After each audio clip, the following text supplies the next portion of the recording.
तो फास्टैग वालों के लिए एक बड़ी खबर सामने आ रही है। नए साल में एक बड़ा तोहफा सरकार की तरफ से मिला है।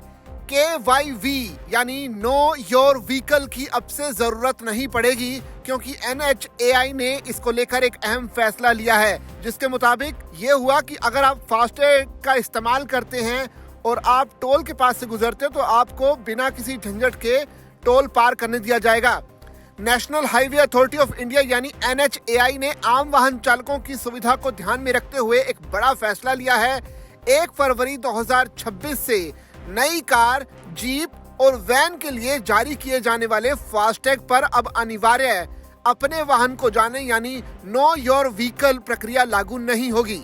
इस बदलाव का जो मकसद है हाईवे उपयोगकर्ताओं को फास्टैग एक्टिवेशन के बाद होने वाली परेशानियों और बेवजह की उत्पीड़न से बचाना है। मंत्रालय ने कहा कि KYV सिस्टम में सुधार का ये कदम लोगों की सुविधा को बेहतर बनाने और हाईवे इस्तेमाल करने वालों को एक्टिवेशन के बाद होने वाली परेशानी को खत्म करने की दिशा में एक अहम कदम है। NHAI ने इससे जुड़ा एक नया ऐलान करते हुए कहा कि 1 फरवरी 2026 से नई गाड़ियों के लिए फास्टैग लेते समय KYV की झंझट खत्म कर दी जाएगी। इससे पहले जब भी कोई नया फास्टैग लेता था तो कई बार KYV की वजह से दिक्कतों का सामना करना पड़ता था। इसमें गलत जानकारी, डॉक्यूमेंट का वेरिफिकेशन ना हो पाना या बार बार नोटिफिकेशन के लिए परेशान किया जाना शामिल था। लेकिन अब सरकार ने इस दिक्कत को खत्म करते हुए फास्टैग के लिए अलग से KYV कराने की जरूरत को अनिवार्यता को ही हटा दिया है। गाड़ी का रजिस्ट्रेशन यानी RC को पहले ही जांच लिया जाएगा।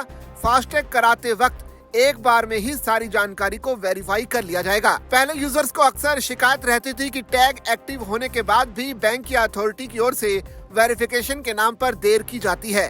नई गाइडलाइन के बाद अब फास्टैग को बार बार अपडेट कराने की जरूरत खत्म हो जाएगी। अथॉरिटी के मुताबिक KYV की प्रक्रिया को पूरी तरह से खत्म नहीं किया गया है, बल्कि इसे जरूरत आधारित बना दिया गया है। अब सिर्फ KYV तभी मांगा जाएगा जब किसी फास्टैग के गलत इस्तेमाल, गलत तरीके से जारी होने या उसे लूज होने की कोई शिकायत मिलेगी। सामान्य तौर पर काम कर रहे फास्टैग के लिए अब किसी की तरह के डॉक्यूमेंट की दोबारा मांग नहीं की जाएगी।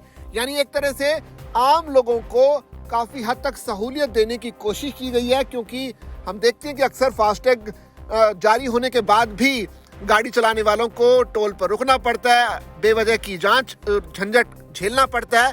लेकिन अब उन तमाम चीजों को हटाते हुए यूजर्स को यानी आम ड्राइवर्स को, गाड़ी चलाने वालों को राहत देते हुए सरकार ने अब ये फैसला लिया है कि वो बेवजह से नहीं रोके जाएंगे, वो आराम से टोल पार कर सकते हैं। इस पूरी खबर पर और सरकार के फैसले पर आपकी क्या राय है, आप कमेंट करके हमें जरूर बताइए और ऐसी खबरों के लिए बने रहिए जागरण बिजनेस के साथ।